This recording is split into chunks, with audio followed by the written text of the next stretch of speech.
रमाबाईचा जन्म तसाही आपला देश नारीरत्नाची खाण म्हणून ओळखल्या जातो. झाशीची राणी लक्ष्मीबाई कर्मयोगी अहिल्याबाई होळकर, स्त्री शिक्षणाची मुहूर्तमेढ रोवणाऱ्या क्रांतिज्योती सावित्रीबाई फुले, शिवाजी महाराजांची आई राजमाता जिजाबाई ह्या सर्वांना सुपरिचित आहेत. त्यातल्या त्यात महाराष्ट्र तर नावानंच महान आहे. ह्या महाराष्ट्रातील रत्नागिरी म्हणजे निसर्गाने मुक्त हस्तान दिलेलं वरदानच. इथला हापूस आंबा जेवढा गोड तेवढाच काटेरी दिसणारा फणस ही दुप्पट गोड आहे. अशा ह्या जिल्ह्यात दाभोळ गाव आहे आणि त्यांच्या जवळच 50 लोकवस्तीचं व वस्तूचं गाव, त्याचं नाव वनंदगाव.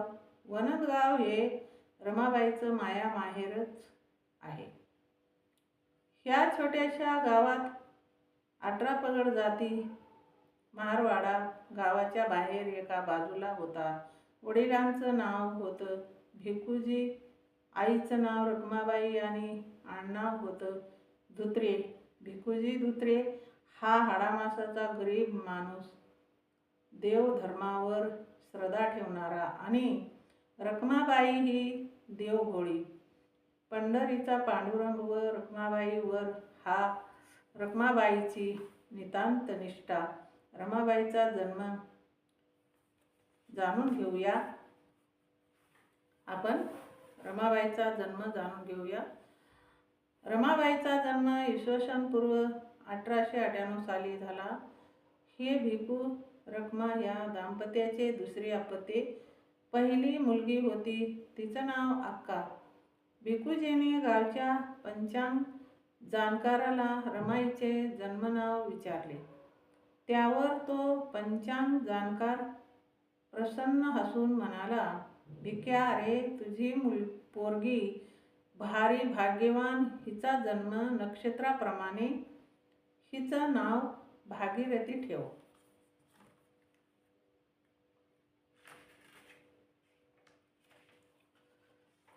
भागीरथी सुरकुत्या पडलेल्या चेहऱ्यावर आनंदाची वीज चमकली.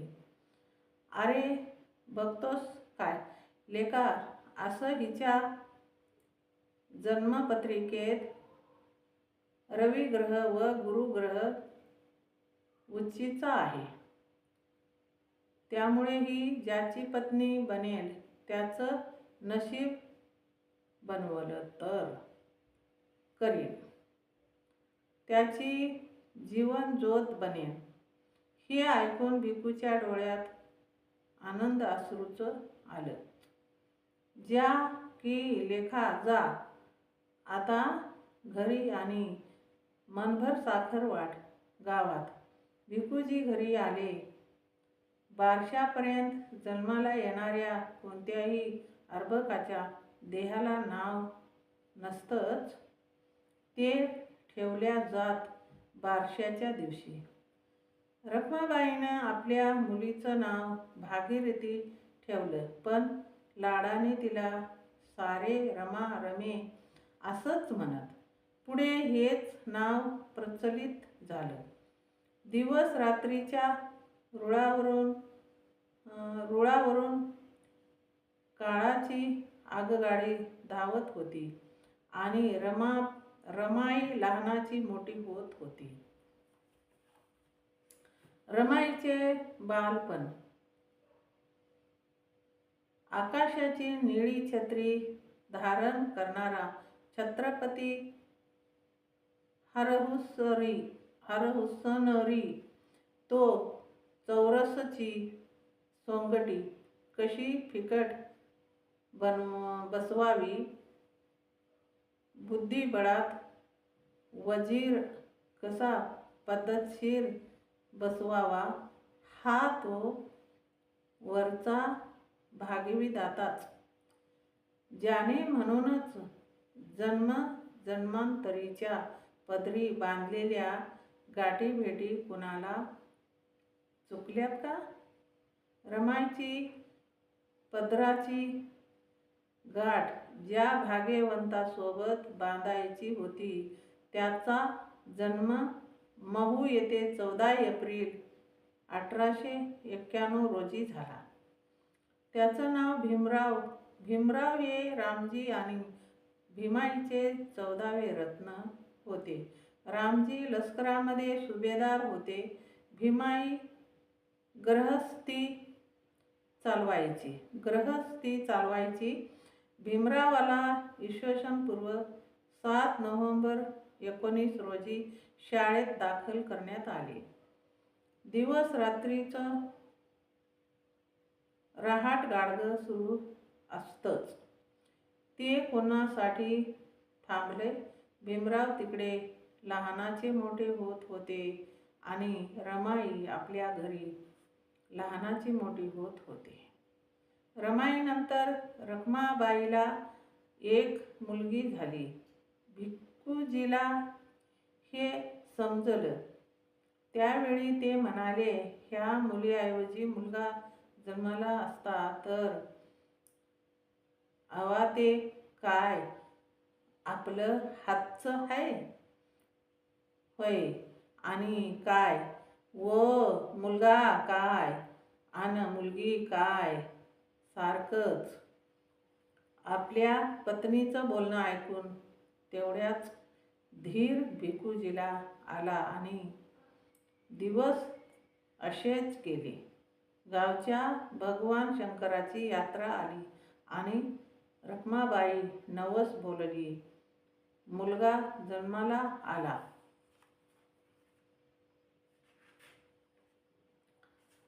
हा भगवान शंकरासारखाच काळा सावळा आहे, म्हणून ह्याचं नाव शंकर ठेव.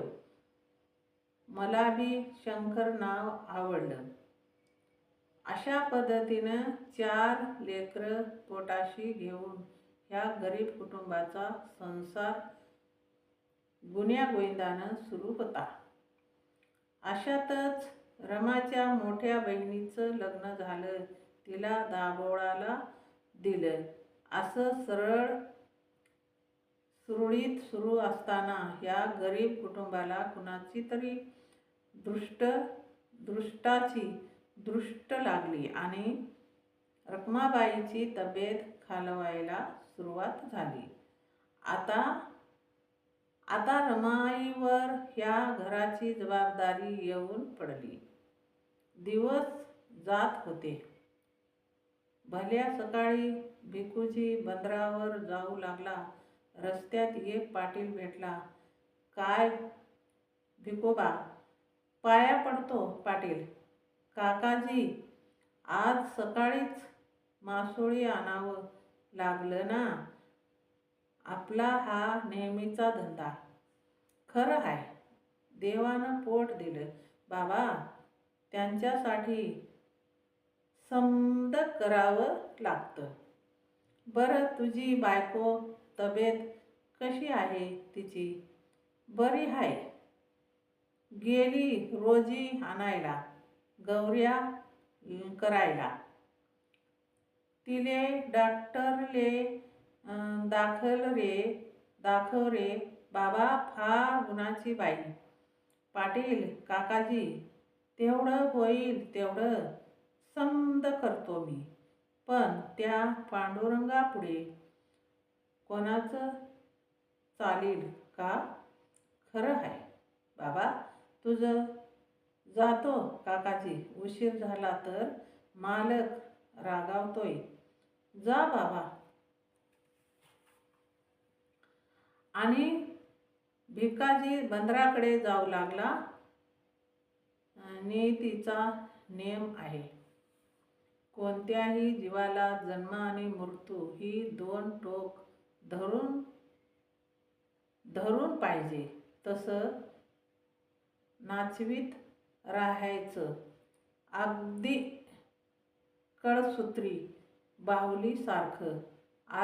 अर्ध मेलेल्या उंदराला मांजरीने खेळवावं तसं.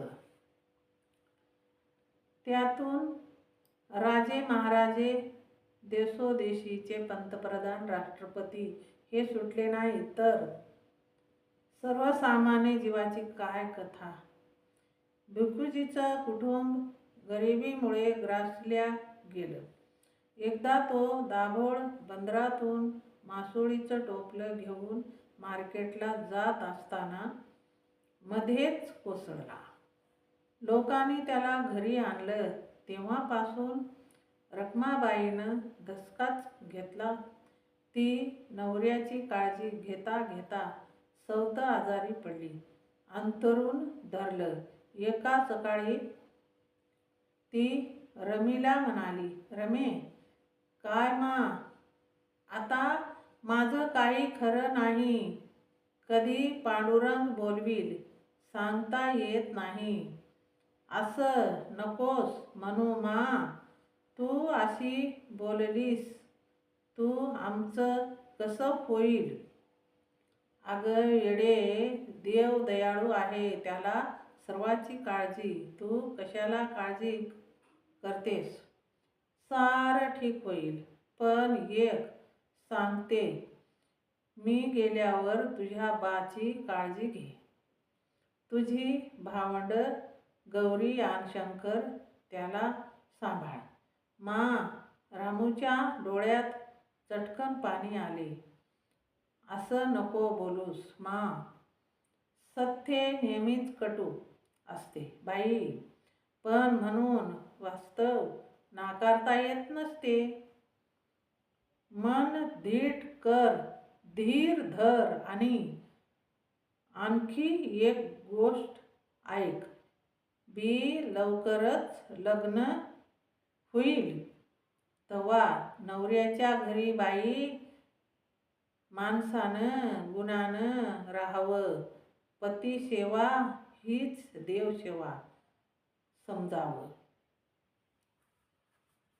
रमाईचा उद्याचा भाग उद्या ऐकू, पुढचा भाग. आणि आता इथंच थांबू. जय भीम. हे मी रमाईच्या जन्माची माहिती सांगते. आवडली तर शेअर करा, लाईक करा, कमेंट करा. माझं चॅनल बुद्धपाठ आहे.